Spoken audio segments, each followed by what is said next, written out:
This video is brought to you by HalloCasa. Our tool transforms independent local real estate agents to global real estate agents. Create your own profile for free and get contacted by international investors. Sign up with the link in the description. Hello and welcome everyone to our 183rd session of HalloCasa. My name is Michael and today I'm talking to Symon Peters. Symon is the founder of 360 Collective and CoLife, two organizations at the forefront of affordable housing development in Australia. With over 30 years of experience as a property developer across two countries, Symon is deeply committed to reshaping how we think about housing by combining social impact with sound investment strategies. Through 360 Collective, it connects investors, developers, financiers, and landowners to unlock the executive high-quality affordable housing projects. At CoLife, he's building vibrant, inclusive communities that prioritize both livable and long-term sustainability. Symon, really pumped to have you on the show. You're the first person from Australia on the show. So yeah, it's how do you call it? It's like the virgin episode for Australia. Why don't you introduce yourself to our audience? Sure. The virgin kangaroo, probably. Although I'm a Kiwi kangaroo, so I come from New Zealand, born in New Zealand, actually on a dairy farm, and came to Australia 25 years ago. So yeah, I'm the Kiwi kangaroo, representing the Southern Hemisphere. You have a huge, you started in your teens already regarding property development. So I started in construction in my teens, right, virtually as a building site labourer, digging holes and tying steel is what I pretty much call it. So it's down in the mud. And over I suppose 6 or 7, 8 years, I learnt the construction game. And in my early 20s, about 23, I founded my first company in New Zealand, and I didn't know anything. I didn't know what an interest rate was. I knew nothing, but I learned pretty quickly hands-on. First question, what made you move from New Zealand to Australia? I had a couple of young kids, had a divorce, and I always fancied starting in Australia. Mainly it's bigger. New Zealand's 5 million people. Australia's 28 million odd people now. Back then it was less. So always liked the idea of Australia. It was a big, vast country. New Zealand's small, sort of tightly held community. And Australia was just exciting, something new and bigger and different. And yeah, I came here with my girls and basically started from scratch. You directly settled in Queensland / Brisbane, or did you go around and chose then after a while Queensland for a certain reason?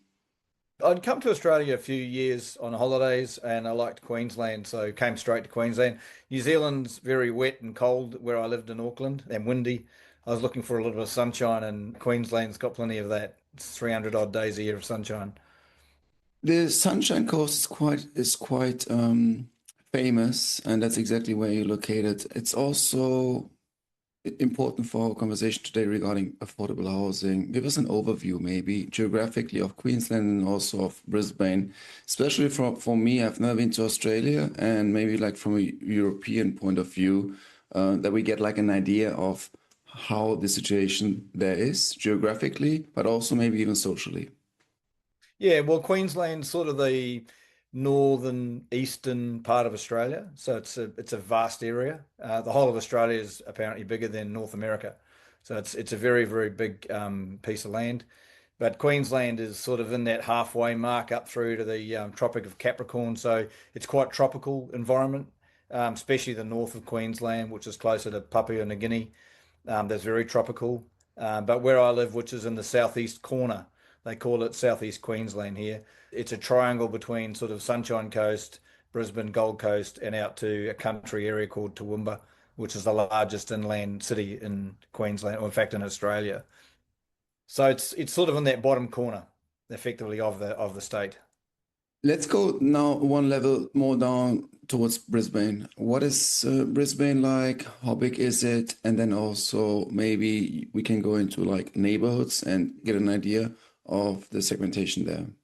Yeah, so like any city, Brisbane has its areas that are, higher value, lower value. Brisbane itself, population-wise, from memory, it's about 2.8 million, I think, in that sort of region. I think that includes the Gold Coast and the Sunshine Coast. The Gold Coast is the sort of holiday lifestyle capital pretty much of this country.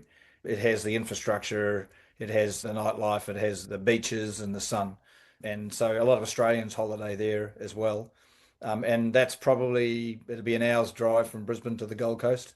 Sunshine Coast is the north of Brisbane, so that's about another hour, hour and a quarter to get to the Sunshine Coast. So you've got this sort of two beautiful beachy locations. One's a bit more relaxed, Sunshine Coast, Gold Coast, more of a city these days, either side of Brisbane, which is the capital. And so Brisbane has all the trappings of a city. It has a river, so it's the river city. And that sort of winds its way through the buildings and the suburbs of Brisbane. And of course, like any city, you have the west, east, and north, south. There's quite a bit of industry in the south and in the north of Brisbane. That would be where most of your industrial areas are, um, all the way down to the Gold Coast. And what's happening with the city and the Gold Coast is it's pretty much joining. That tract of land is where a lot of the growth is, and also same on the north side between Brisbane and the Sunshine Coast. So yeah. If you looked at housing values, average house in Brisbane now is close to $1 million in value. You can still buy properties 700, 800 plus. Not that long ago, you could buy for 400 and 500. It's changed quite dramatically. New housing today, it's hard to get anything under 8 or 900,000 in the Brisbane region, and in fact, the Gold Coast is even more expensive now. The price pressure is coming from same like everywhere, just less and less inventory and more demand. What is basically like triggering this price peak? Well, Is it something? Mhm. yeah, that's an interesting one. Probably like a lot of cities, especially desirable locations like Queensland. There's a lot of baby boomers retiring and moving north from Melbourne and Sydney, the other two major cities in Australia. There's quite a bit of population drift there. They're looking for lifestyle, semi-retired to retired. There's also a lot of young people now because of, around the COVID times when everything became, you didn't have to be at the office, you could work from home. That's changed the dynamics of how people work and live these days. So this is the nice warm climate that you want to live in, and you can still work, and a flight to Sydney is an hour from the Gold Coast. So it's not that far if you happen to have a business located in Sydney. You can work away and fly back and forth even. A demographic shift and also a population shift that's domestically based.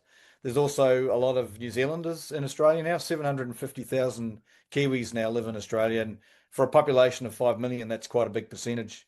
And more are coming because the jobs are better, the pay's better, the climate and conditions are better, the opportunities better. So, there's quite a drift for New Zealanders moving here. A lot of South Africans have moved to Australia as well for all the good reasons they leave. Australia's popular, especially on the west coast in Perth. A lot live over there because it's the closest side to Africa. But there's a lot. I mean, I have business partners and colleagues that are South African as well, so they're quite commonly here.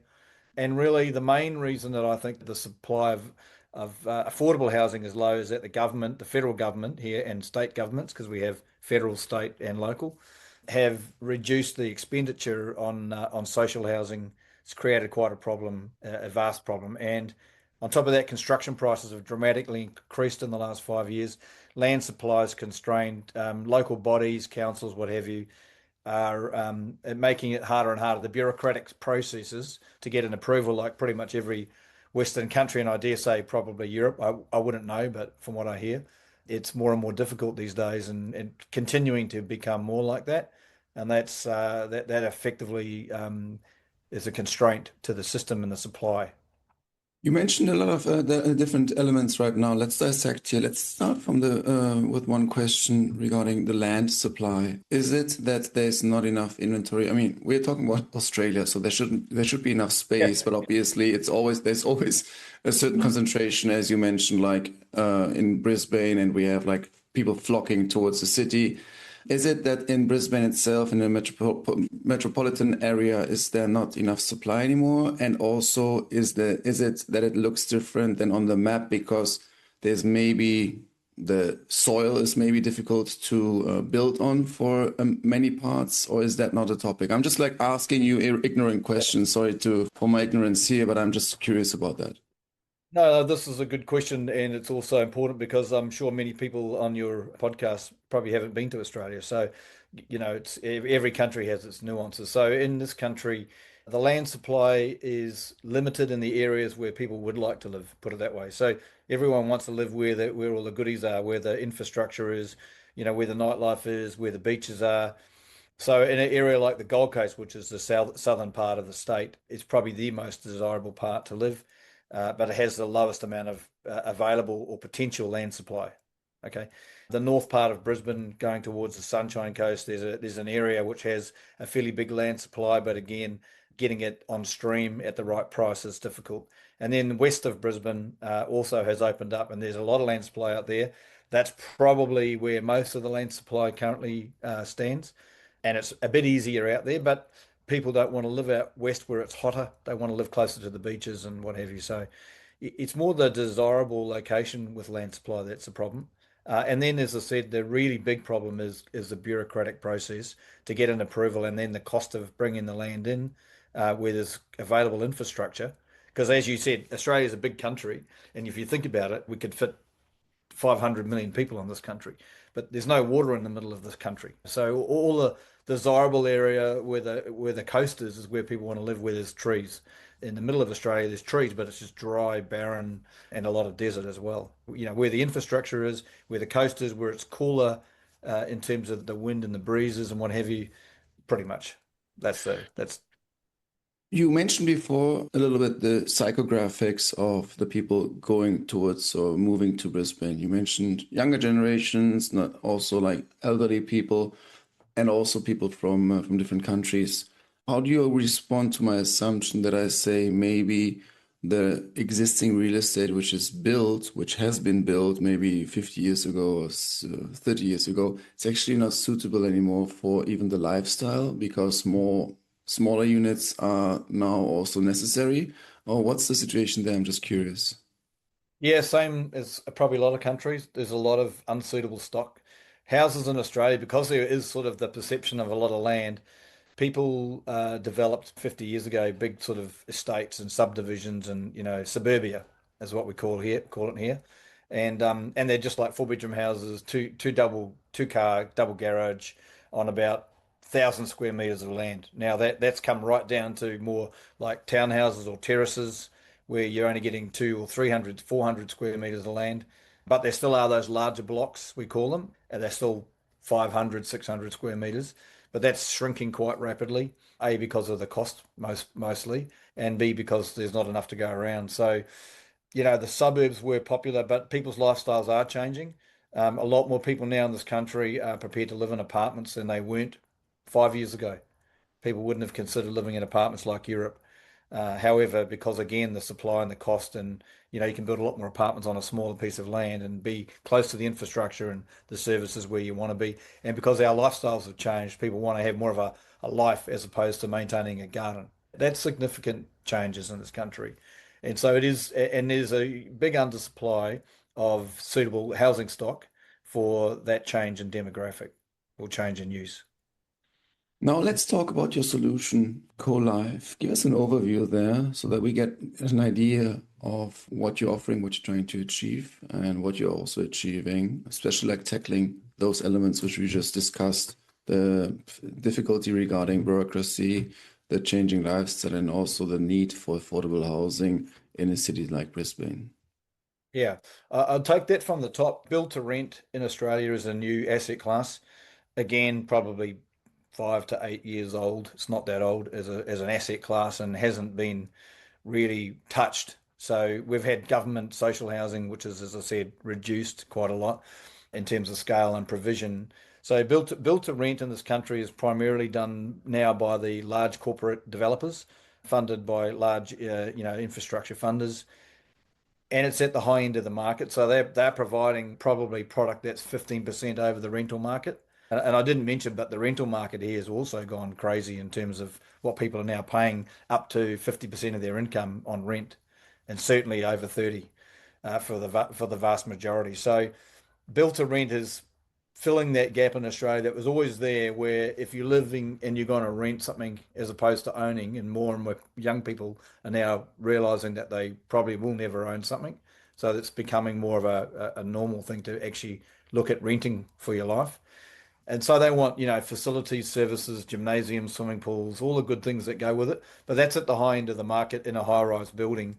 We decided about 5 years ago, we saw the problem and we decided that we would go for what I call the bottom of the triangles, where all the population mostly are, which are the service workers, the blue collar, workers, the nurses, the caregivers, hospital staff, all of that, police, educators, shop assistants, where do they live? Because they work in the city centres, but they don't have accommodation that's affordable for them. So that's the market that we're targeting, that market right there. And it doesn't have to be in a city centre, but it needs to be close to transportation and other infrastructure or their job locations. So we're building affordable. In other words, in this country, what's accepted as affordable is no more than 30% of the income of the area on Wow. average. So if we're going to provide affordable accommodation and someone's earning $1,000 a week, for example, well, we need to be able to deliver a rental for, a third of that at the most. And that's our target. And we're doing it in the areas that are fairly dense populations, but not the city centres. So it's the sort of the suburban centres, if you like. And we're You also, just the other thing I will, I'll add to that is that style of accommodation we're building isn't your traditional apartment or housing stock or even townhouse stock. We're actually moving into what we call, and you would know, micro apartments, where the size of the units are much, much smaller, but we're providing a lot more facilities and services like little gyms, libraries, stretch rooms, common areas, so that you've got a small space with a kitchen and a bathroom that you have for yourself. And it could just be a room with a bed, but that's effectively enough to live in and go to work and sleep and be personal. But then you have the community spaces, and that's a really important part of what we're providing because that is the add back to living in a smaller space, but having the community there if you want to spend time and be with other people. so in a nutshell, for me to understand, it is something more compact, smaller, very modern, combined with a community aspect and the newest standards of facilities. So really bringing this one to someone who says, I have a less of a budget, but I don't want to sacrifice my lifestyle. Is that sort of the concept in like a couple of words? Yeah, so if I compared to in Australia, we have share housing, again, probably like other countries. So, normally three, four rooms, you turn up and you live with somebody you don't know from a bar of soap, random people. You've got to get along, you've got to pay the bills, you've got to organise your power bills and your food and fridges and all that sort of stuff. This is a professionally run and professionally managed facility where you do have your own room, but your room has an ensuite, has a kitchen, but then there's common areas where everyone shares and down to the things like community garden areas where we have, herb gardens and plants. And, the idea is to bring people together so that you do know your neighbours and you spend as much time as you want to with them. But you've also got your own private space. So it gives the best of both worlds and it's affordable. What's the qualification process, if there's any, to get accepted or to get on the list to apply for such a housing? How's the process there? Again, in this country, there's a fairly regulated rental system. So if you want to rent a property, it's highly regulated, and we use that same system effectively. We apply for the rental just like anybody. It's non-discriminatory, but at the end of the day, we also have on-site management. So if there's any bad behaviour or what have you, or rule break, we can deal with them through the system, which is a bit like a court system in a way. It's a tenancy tribunal system. Yeah, so it is fully detached from any governmentalist institution, and it's not. And then my next question is because you also mentioned bureaucracy, and I also watched one of your videos where definitely like the importance of the inclusion on the or partnership collaboration with the local city, you said, or municipality, it's called in different countries. What's the situation there, and what's basically like maybe also the challenges? Well, there's a lot of challenge in getting the approvals for this type of facility, mainly because it hasn't really been seen that much in Australia. And the earlier models were what you call boarding houses, and they were undesirable places. They're old wooden buildings, fire problems. We're building obviously new, fresh, modern, new design, and going with that, the way we service those things, the way we supply the management of those things, having the on-site management and the tenancy contracts much more tailored towards the tenant as opposed to the owner. Most properties in Australia have been traditionally rented by small investors. They buy a house, they rent it out, get an income. There's tax benefits around that. A lot of what we call mums and dads investors buy those types of properties. and they end up with one or two if they're lucky. By the time they retire, they either cash them up and that's their retirement. It's one of the it's one of the primary ways people in this country understand how to effectively save with a tax benefit attached to it. So there has been a lot of that, but no one's really run professional affordable housing facilities like we're developing. When I say no one, it's just started. We're us and two or three other parties maybe. And therefore, it's also that's basically like the origin of a little bit of the repercussions which you're getting from the politics there, because they still have that mindset and say, okay, you actually just like trying to, yeah, you're trying to get like money out of people, and you're just running away with the money. So you're basically not. You had to educate them a little bit more towards the term of impact investment, which is something you're basically doing, correct?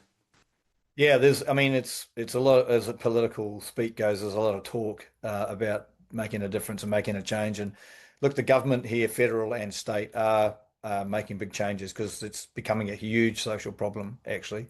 And it really now is becoming a major political issue that you can win or lose an election on. But the old story, bureaucracies don't change quickly, and the people in the council, which is your local body, getting them, they don't really care. They're just focused on delivering their rules that they've been delivering for 50 years with minor changes and tweaks and adjustments. They're not really geared up for what's really needed, and to get change from them is very difficult. So you need state governments or federal governments to actually override that, and that's a process in itself. That takes years. So a problem like this it's taken probably 30 years to create the problem. It's going to take a long time to solve it.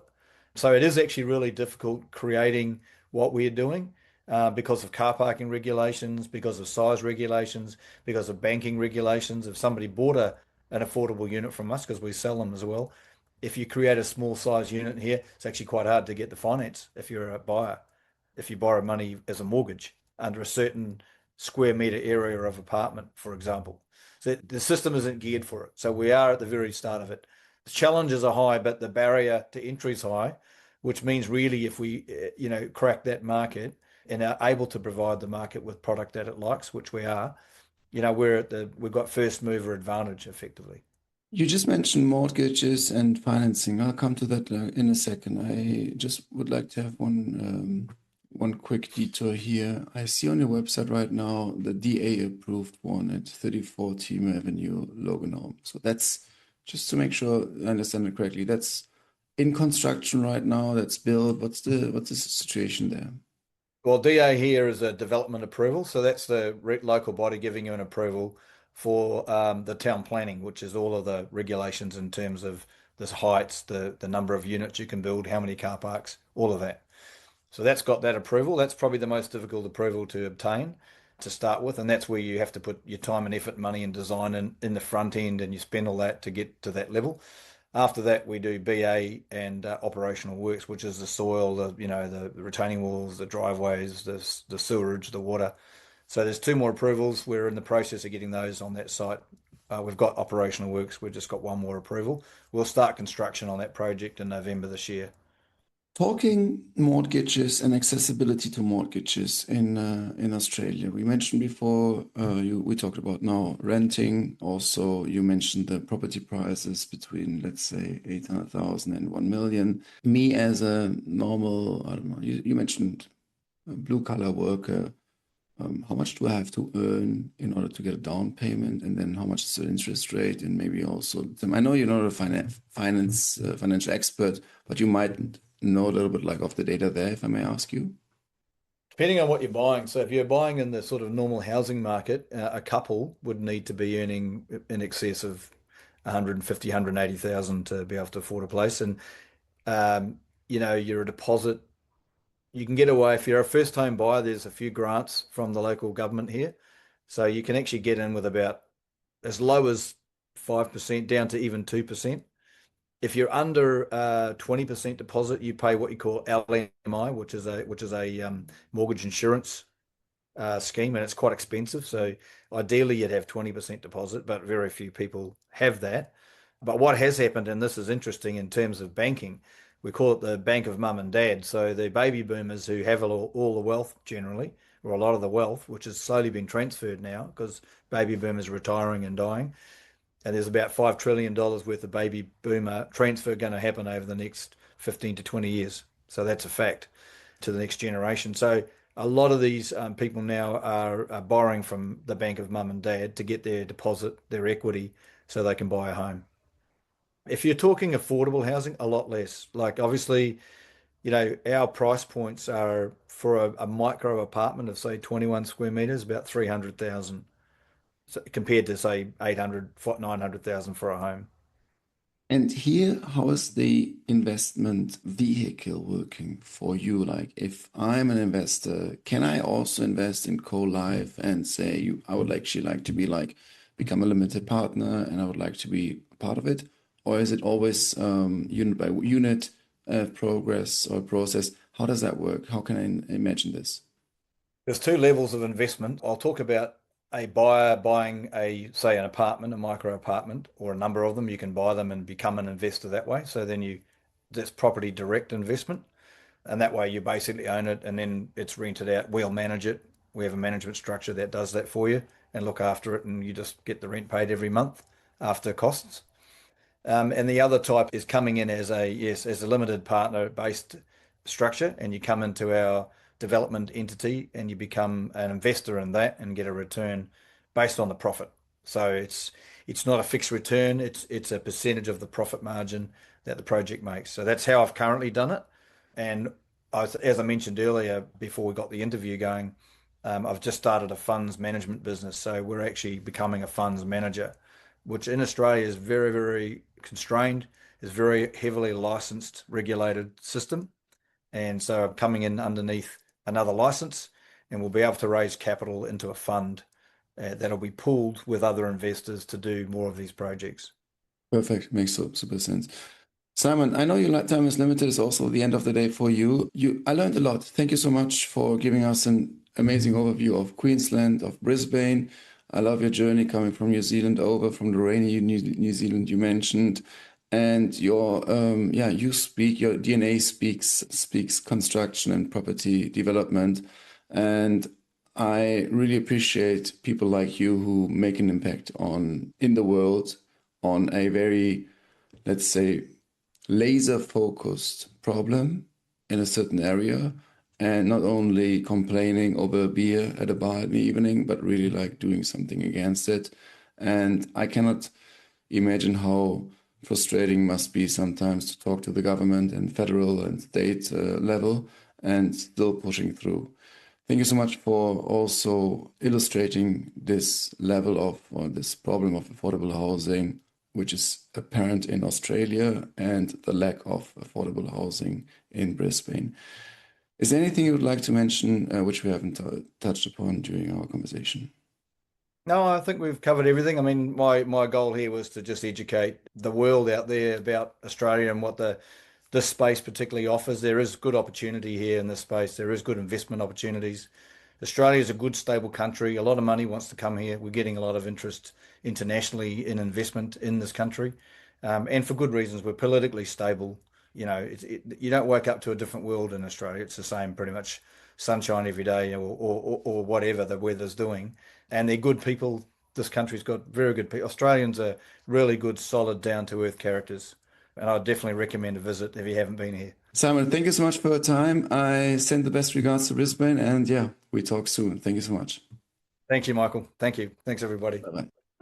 This video is brought to you by HalloCasa. Our tool transforms independent local real estate agents to global real estate agents. Create your own profile for free and get contacted by international investors. Sign up with the link in the description.